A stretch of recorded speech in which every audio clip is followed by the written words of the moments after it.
오늘 성경 말씀은 요한복음 6장 28절에서 35절까지의 말씀입니다. 함께 교독하시겠습니다. 제가 먼저 읽겠습니다. 그들이 묻되 우리가 어떻게 하여야 하나님의 일을 하오리이까? 하나님께서 보내신 이를 믿는 것이 하나님의 일이니라 하시니, 그들이 묻되 그러면 우리가 보고 당신을 믿도록 행하시는 표적이 무엇이니까? 하시는 일이 무엇이니까? 기록된 바 하늘에서 그들에게 떡을 주어 먹게 하였다 함과 같이 우리 조상들은 광야에서 만나를 먹었나이다.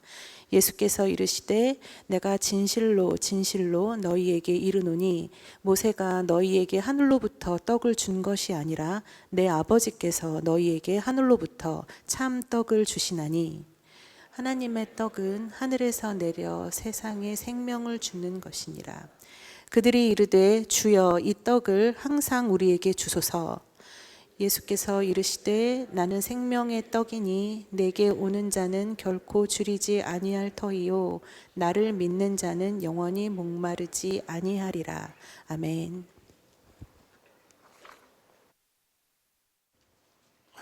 오병이어의 기적을 경험한 사람들은 예수님을 임금으로 삼으려고 했습니다. 이를 피해서 예수님은 산으로 홀로 올라가셨고 제자들에게는 갈릴리 가다 건너편 가버나움으로 가라고 하셨습니다. 그런데 사람들은 쉽게 포기하지 않았습니다. 다음 날 예수님을 다시 찾기 위해서 기적이 일어났던 그 자리에 왔습니다. 하지만 아무리 찾아도 예수님은 보이지 않았습니다.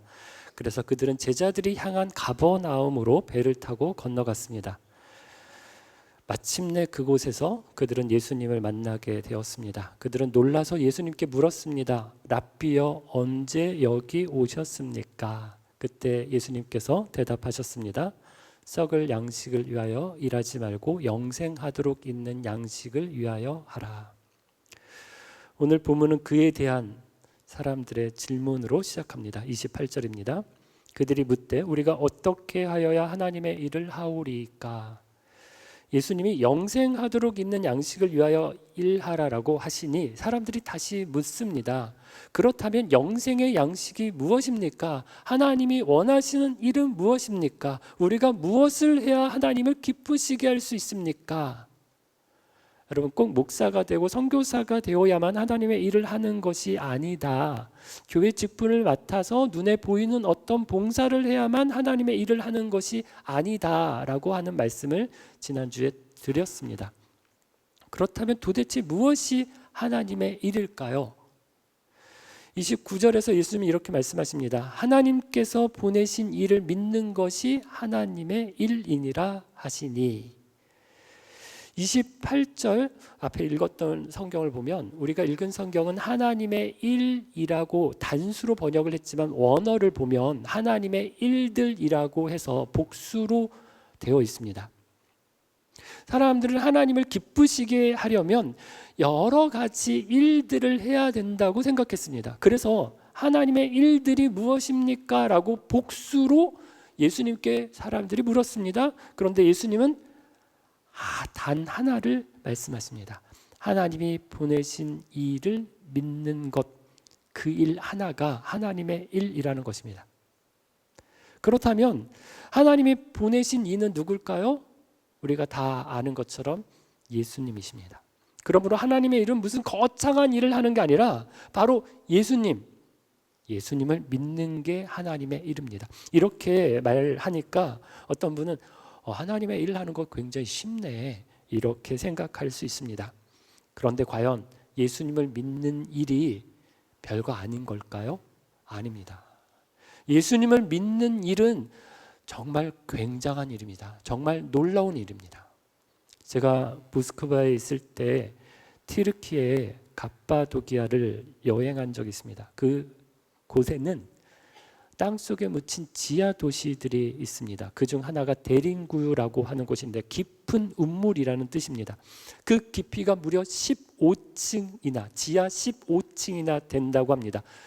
관광 여행객들에게는 8층까지밖에 못 들어가게 되어 있는데 그 8층 깊이까지 들어가 보니 가축을 키우는 곳, 농사를 짓는 곳, 학교를 했던 곳, 무덤, 창고, 교회까지 모든 시설이 그 지하에 다 갖춰져 있는 것을 보았습니다. 가이드가 해주는 설명에 따르면 이곳에 무려 2만 명이 살았고 갑바도기아 지역 전체에는 지금까지 발굴된 지하 도시가 36개가 된다고 합니다. 더 놀라운 점은 지하 15층까지 팠으면, 땅을 팠으면 엄청난 양의 흙이 나오고 돌이 나왔을 겁니다. 그런데 그 흔적이 전혀 남아있지 않다는 것입니다. 왜일까요? 들키지 않기 위해서 땅을 파서 나온 흙과 돌을 무려 그곳에서부터 25km 밖에 있는 하천에다가 버려서 강에 흘려보냈다는 겁니다. 그래서 지하도시 주변에는 흙무더기, 돌무더기가 전혀 없습니다. 그 흙무더기, 돌무더기가 있으면 이곳에 지하도시가 있다고 들통이 날 수 있기 때문이라는 것입니다. 여러분 대단하지 않습니까? 왜 그들은 지하에서 살았을까요? 믿음을 지키기 위해서입니다. 한 도시에서 22만 명쯤 살았다면 아마 수십만 명이 그 지하 도시에, 그 지역에 숨어서 살았을 것으로 추산합니다. 왜 이렇게 햇볕을 볼 수 없는 깜깜한 지하 동굴에 숨어서 거기서 평생을 지냈을까요? 아니, 몇 대를 이어서 살았을까요? 하나님이 보내신 이를, 예수님을 믿기 위해서입니다. 이 지하 도시의 사람들이 살았던 게 역사적으로 2번이었다라고 본다고 합니다. 한 번은 기독교 초기 네로 황제를 비롯해서 로마 제국이 기독교를 핍박했을 때 그리스도인들이 그곳에 굴을 파고 살았다고 합니다. 또 세월이 흘러서 10세기경 이슬람의 세력이 확장되면서 그리스도인들을 또 핍박했을 때 사람들이 이곳에 들어와서 신앙을 지켰다고 말합니다. 예수를 믿는 것은 쉬운 일이 아닙니다. 결코 쉬운 일이 아닙니다.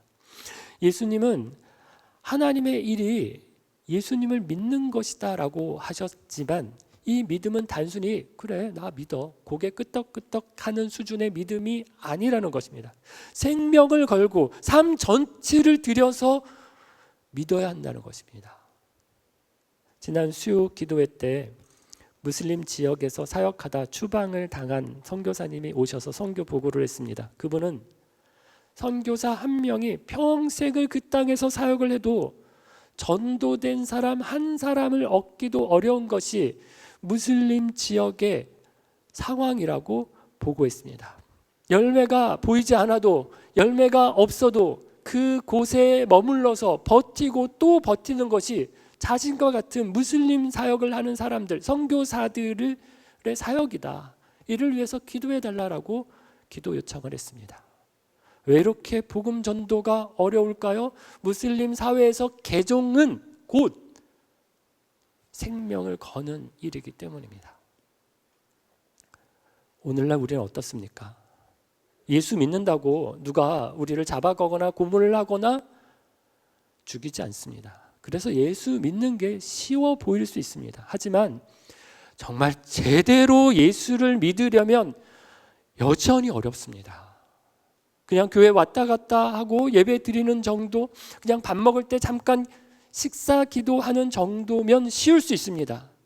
그런 정도로 예수를 믿는 거라면 쉬울 수 있습니다. 그러나 예수님을 내 삶의 주인으로 모시고 사는 것이라면, 그분의 뜻대로 순종해서 살아가는 것이라면 결코 쉽지 않습니다. 가정에서, 직장에서, 사회에서 내 감정대로, 내 이익대로, 내 성질대로, 내 마음대로 말하고 행동하지 않고 예수님의 뜻, 내 삶의 주인이신 예수님을 붙들고 그분이 원하시는 삶을 살아내는 것이라면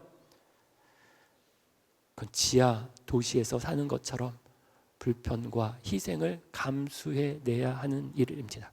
믿음은 목숨을 걸고 지켜야 할 일입니다. 예수님을 믿는 것은 결코 쉬운 일이 아닙니다. 예수님이 하나님의 일이란 나를 믿는 것이다 라고 말씀하시자 사람들이 다시 물었습니다. 30절입니다. 30절. 그들이 묻되 그러면 우리가 보고 당신을 믿도록 행하시는 표적이 무엇이니까? 하시는 일이 무엇이니까? 이런 뜻입니다. 당신이 자꾸 우리에게 당신을 믿으라고 하는데 도대체 뭘 보고 믿으라는 겁니까? 어떤 표적을 보여주면서 믿으라고 해야 되는 것 아닙니까? 라고 말하는 겁니다. 참 어이없지 않습니까? 이들이 누굽니까? 불과 하루 전날 예수님께서 보리떡 5개와 물고기 2마리를 가지고 5,000명이 넘는 사람들을 먹이신 그 자리에 있었던 사람들입니다. 그들은 그 기적을 자기 두 눈으로 똑똑히 보았습니다. 그 떡과 그 물고기를 이들은 먹었던 사람들입니다. 그런데도 지금 뭐라고 말합니까? 무슨 표적을 보여줄 겁니까? 우리가 뭘 보고 당신을 믿으라는 것입니까? 이 모습은 구약시대 이스라엘 백성들의 모습과 너무 닮았습니다. 하나님께서 모세를 통해서 이스라엘 백성들을 이집트에서 이끌어내실 때 파라오가 이스라엘 백성들을 쉽게 놓아주지 않았습니다. 그래서 하나님께서는 10가지 재앙을 내리셨습니다. 마지막 재앙은 결정적이었죠. 장자의 죽음이라고 하는 엄청난 심판을 하셨습니다. 그런데 성경은 이렇게 말합니다. 하나님이 파라오의 마음을 강팍하게 하시니. 무슨 뜻입니까? 하나님께서 일부러 바로의 마음을 완강하게 만드셨다는 것입니다. 왜요? 바로가 모세의 말을 처음 듣자마자 그래 데리고 가 이렇게 했다면 이스라엘 백성들은 하나님의 능력이 얼마나 크신지 잘 몰랐을 것입니다. 그래서 하나님께서 일부러 파라오의 마음을 강팍하게 하셨습니다. 10가지 재앙을 10번이나 심판을 내리셔야 놓아줄 정도로 강팍하게 하셨습니다. 10번의 재앙을 통해서 이스라엘 백성들은 10번이나 확인하고 보았습니다. 하나님의 능력이 얼마나 놀라우신지를. 실제로 이스라엘 백성들이 보았습니다. 나일강이 피로 변하는 것을, 개구리, 이 파리, 독종, 흑암, 장자의 죽음, 모세가 말한 대로 정말 재앙이 하늘로부터 내리고 모세가 하나님 앞에 기도하자 그 재앙이 싹 걷어들여지는 것을 그들이 눈 앞에서 10번이나 확인했습니다. 그 기적을 통해 하나님이 얼마나 위대한 분이신지를 깨달았습니다. 그런데도 그들은 어떻게 합니까? 금세 돌아서서 원망하고 불평합니다. 차라리 이집트에 있을 때가 더 나았다. 우리 다시 이집트로 돌아가자. 하나님을 원망하고 지도자를 불평합니다. 이해가 되지 않죠. 기적을 보고도 믿지 않는 것, 하나님의 능력을 체험하고도 금세 배반하는 것, 이게 인간의 본성, 이만큼 연약하다는 증거입니다. 안 믿으려는 사람은 아무리 많은 기적을 보여줘도 믿지 않습니다. 오병이어의 기적을 맛보아도 믿지 않습니다. 반대로 믿으려는 사람은 작은 것 하나에도 금세 예수님을 믿습니다. 오늘날도 마찬가지입니다. 전도하려고 아무리 애를 써도 절대 마음을 열지 않는 사람들이 있습니다. 그런데 이것은 여러분의 잘못이 아닙니다. 안 되는 사람은 누가 해도 안 되었습니까?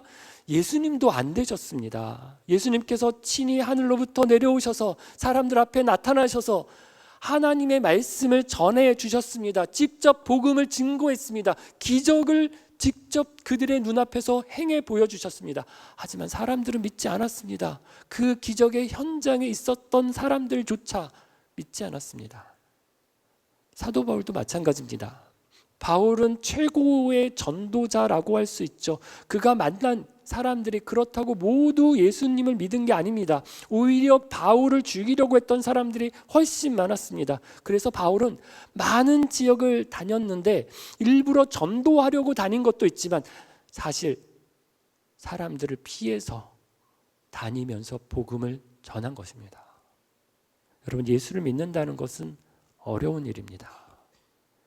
다른 사람에게 예수님을 믿게 하는 것은 더 어려운 일입니다. 그래서 우리가 전도하려는 사람도 쉽게 돌아오지 않는다고 너무 낙심하지 마시기를 바랍니다. 우리의 부모님, 사랑하는 내 배우자, 너무너무 끔찍하게 사랑하는 내 아이들, 자녀들, 믿음에서 떠나 있고 다시 돌이키게 하기 위해서 여러분 애를 쓰고 노력해도 쉽게 돌아오지 않습니다. 그렇다고 포기하지 말고 끝까지 기도하며 섬기기를 바랍니다. 반드시 하나님께서 때가 되어 돌이키실 때가 있습니다.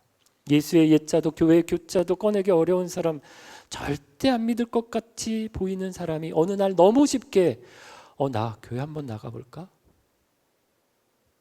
나도 예수 한번 믿어볼까? 믿음의 자리에 돌아오는 일이 있습니다. 저 사람은 내가 장담한다. 향후 10년 안에 절대 예수 안 믿을 것 같아. 그렇게 생각했던 사람, 길 가다가 건넨 종이 하나에, 우연히 들은 말씀 하나에, 그 작은 씨앗 하나에 돌아오는 기적이 일어납니다. 예수님이 하시는 일이기 때문입니다. 31절에서 사람들은 예수님께 이렇게 말합니다. 기록된 바 하늘에서 그들에게 떡을 주어 먹게 하였다 함과 같이 우리 조상들은 광야에서 만나를 먹었나이다. 이 말은 단순히 회상하는 게 아닙니다. 당시 유대인들 사이에 이런 전승, 내려오는 이야기가 있었습니다. 첫 번째 구원자 모세가 하늘에서 만나를 내려준 것처럼 두 번째 구원자 메시아가 이 땅에 오면 모세가 내려준 것 같은 만나를 내려줄 거다라고 하는 기대가 있었습니다. 그러니 지금 사람들이 예수님께 요구하는 게 무엇입니까? 당신이 메시아라고 한다면 만나를 내려줘라. 당신이 진짜 두 번째 구원자, 두 번째 모세라고 한다면 첫 번째 모세가 만나를 내려준 것처럼 우리에게 만나를 내려줘야 우리가 믿겠다라는 것입니다. 기껏해야 당신 한 끼 정도 우리에게 해결해 준 것 가지고는 우리가 믿지 못하겠다. 모세가 40년 동안이나 먹여줬는데 당신이 정말 메시아라면 모세 정도 해줘야 된다.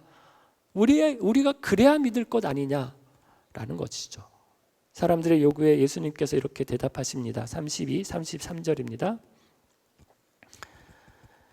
예수께서 이르시되 내가 진실로 진실로 너희에게 이르노니 모세가 너희에게 하늘로부터 떡을 준 것이 아니라 내 아버지께서 너희에게 하늘로부터 참떡을 주시나니 하늘의 떡은 하늘에서 내려 세상에 생명을 주는 것이니라. 사람들은 만나를 내려준 것을 누가 줬다고 생각했습니까?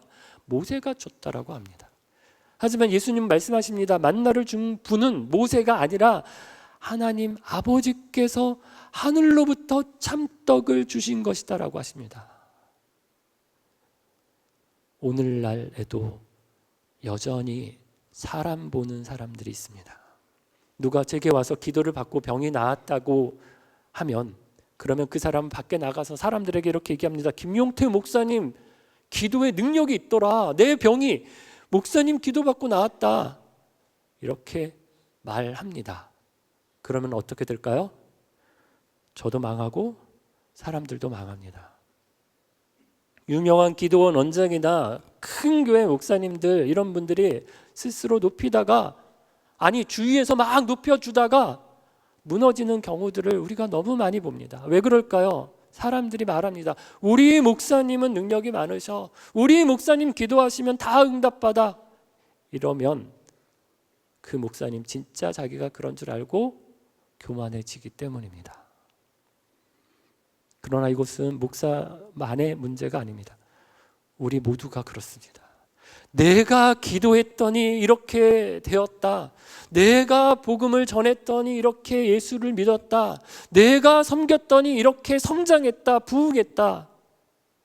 이러면서 교만해지면 하나님께서 사용하신 통로의 도구에 불과했던 우리가 마치 내가 주인인 양, 주인공인 양 착각하게 됩니다. 그건 하나님의 영광을 도둑질하는 것입니다. 하나님은 이걸 굉장히 싫어하십니다. 모세가 홍해를 가르고 만나를 내려주고 물을 반석에서 낸 것 같았지만 모세가 한 게 아니라 하나님 아버지께서 하신 일입니다.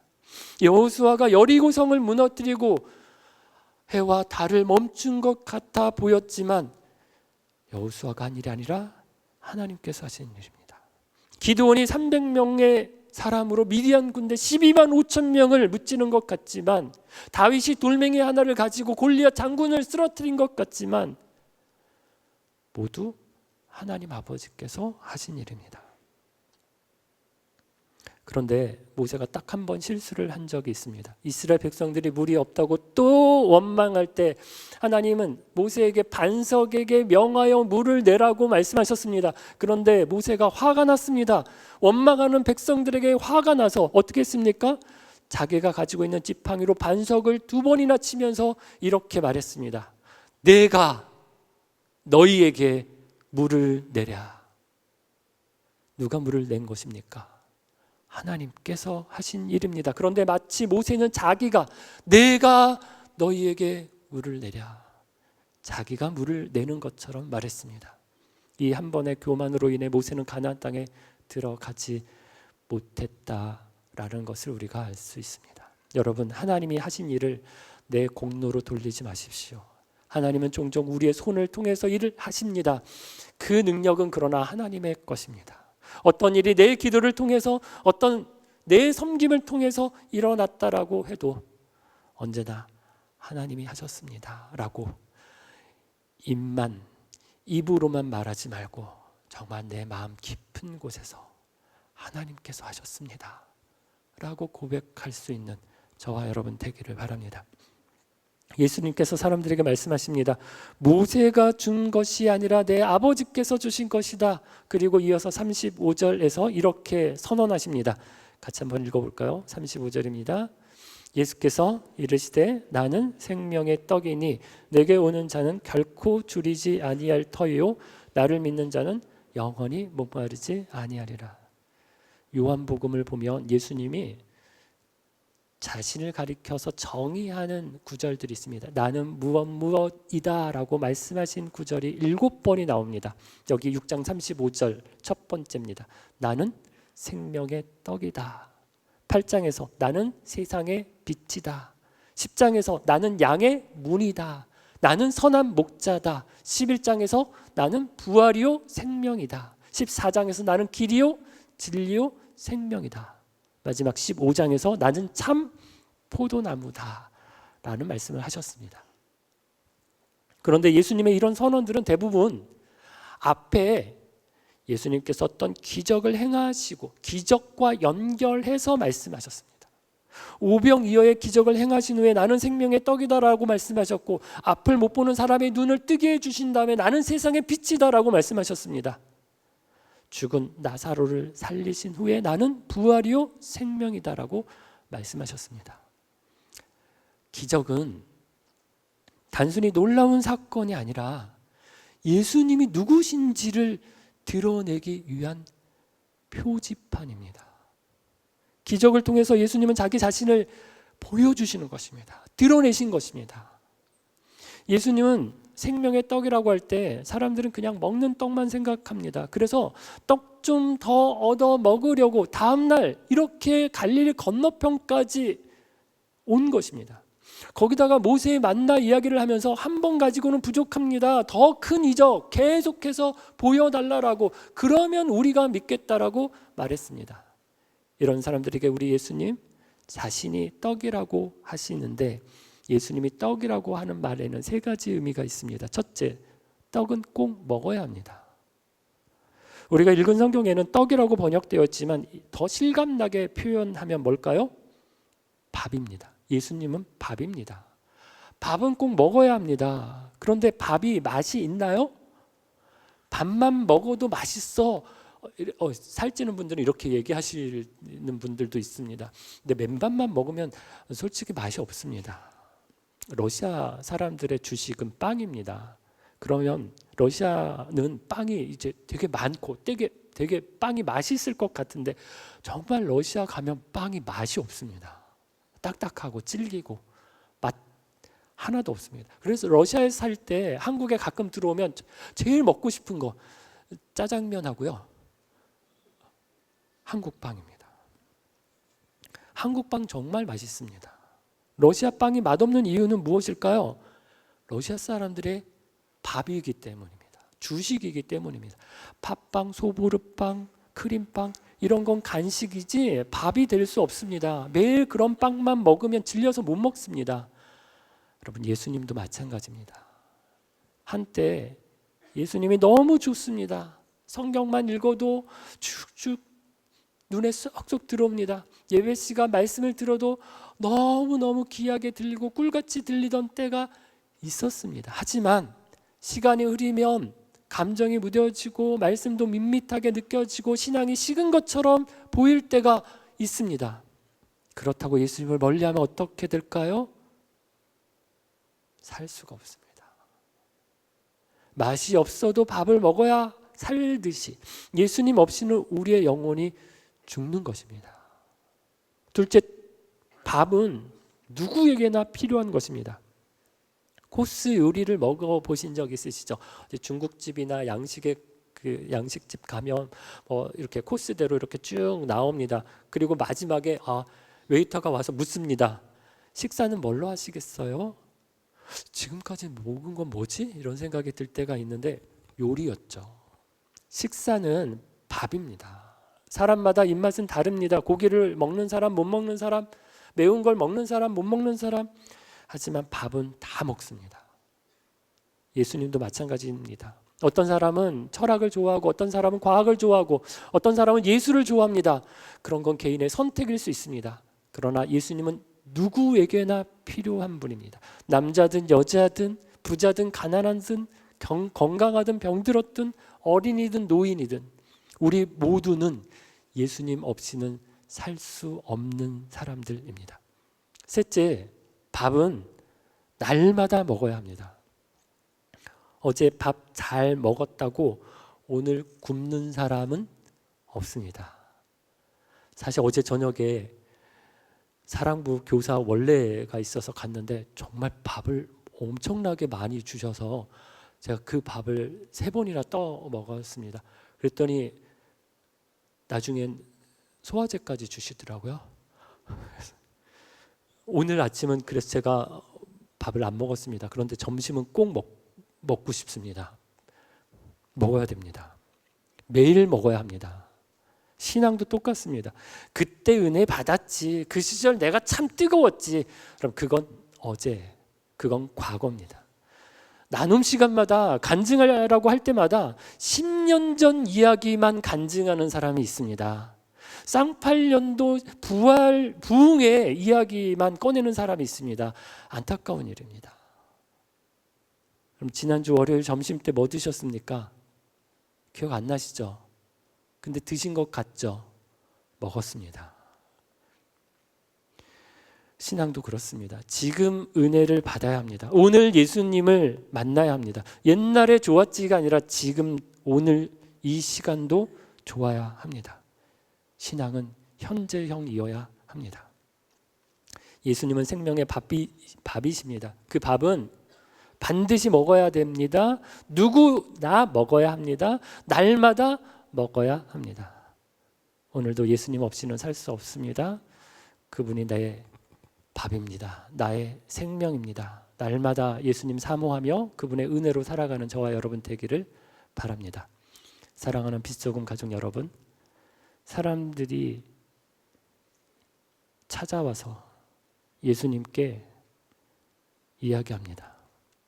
오병이어의 기적을 경험한 사람들이, 그들이 직접 보고 직접 먹고 직접 기적의 현장에 있었던 사람들입니다. 그런데도 여전히 예수님께 와서 모세가 준 만나를 더 내놓으라고, 더 달라고 요구합니다.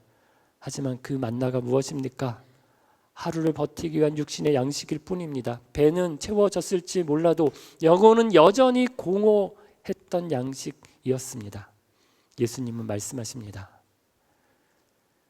나는 생명의 밥이다. 내게 오는 자는 결코 줄이지 않을 것이며 나를 믿는 자는 결코 목마르지 않을 것이다. 예수님은 우리의 영혼을 살리시는 참된 밥이십니다. 육신만 아니라 우리의 영혼을 살리는 양식을 지금 우리에게 주고 계십니다. 사랑하는 여러분, 우리의 모습은 어떻습니까? 혹시 여전히 육신의 떡만 구하며 예수님을 따르고 있지는 않습니까? 주님의 은혜로 채움을 받았음에도 더 많이 달라고, 더 크게 달라고, 더 자주 달라고 때를 쓰고 있지는 않습니까? 우리 주님이 말씀하십니다. 영혼의 양식, 생명의 양식 대신 내게로 오라고 말씀하십니다. 내게와 풍성한 양식으로 채우라고 하십니다. 그 주님께 나아가 내 영혼을 채워 주옵소서, 내 영혼을 만족해 주옵소서. 그렇게 주님의 은혜로 풍성한 배부름을 누리시는 저와 여러분 되기를 주의 이름으로 축원합니다. 함께 찬양 드리겠습니다. 나를 만나주시고 나에게 먹여주시는 우리 예수님, 그분만 사모합니다. 그분만 구합니다. 그분만 예배하기 원합니다. 고백하며 함께 찬양 드리겠습니다.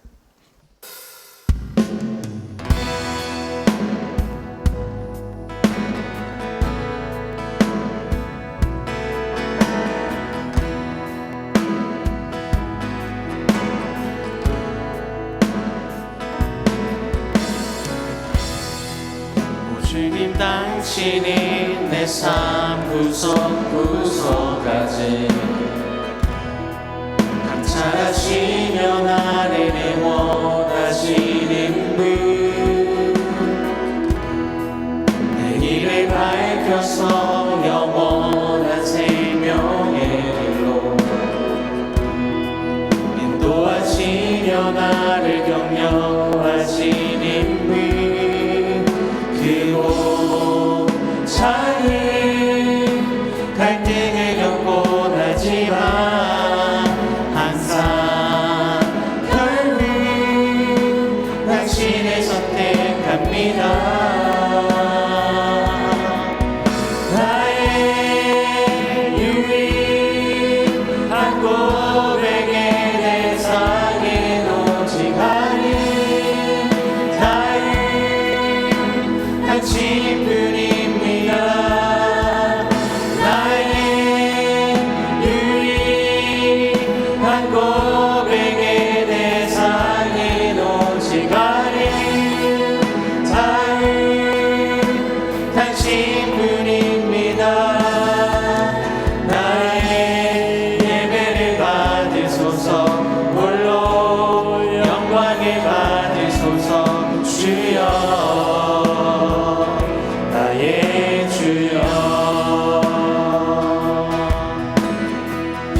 오 주님 당신이, 오 주님 당신이 내 삶 구석구석까지 감찰하시며 나를 원하시는 분,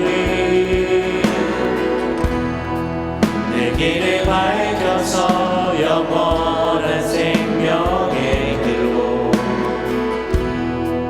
인도하시며 나를 격려하시는 분, 그곳 작은 갈등을 겪곤 하지만 항상 결국 당신을 선택합니다.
우리 입으로 들어가는 양식을 위해서는 맛있는 거 먹으려고, 더 건강하게 먹으려고 얼마나 노력하는지 모릅니다. 얼마나 구석구석 맛집들을 찾아서 다니는지 모릅니다. 영혼의 양식, 생명의 양식 대신 예수님 밥 먹기 위해서 여러분 어떤 노력들을 하고 계십니까? 우리가 밥만 먹어서 사는 사람들이 아닙니다. 영생을 사는 우리는 예수님을 먹고 사는 사람들입니다. 진리의 말씀으로 우리 가운데 오신 예수님을, 하나님의 말씀을 읽으면서 먹어야 합니다. 예수의 영이신 성령님, 우리 안에 이미 와 계십니다. 우리 안에 계신 성령님, 그 음성에 민감하게 반응하며 더불어 사는 것이 예수님을 밥 먹고 사는 것입니다. 말씀을 통해, 성령님을 통해 우리 예수님 내 안에서 살아계셔서 나를 통해서 일하시고 역사하셔서 주여 내가 예수로 생명 살고 예수로 영생을 사는 사람 되게 해 주옵소서. 예수로 밥 먹게 해 주옵소서. 이 시간 결단하며 함께 기도하겠습니다. 생명의 밥 되신 예수 높여드리겠습니다. 놀라운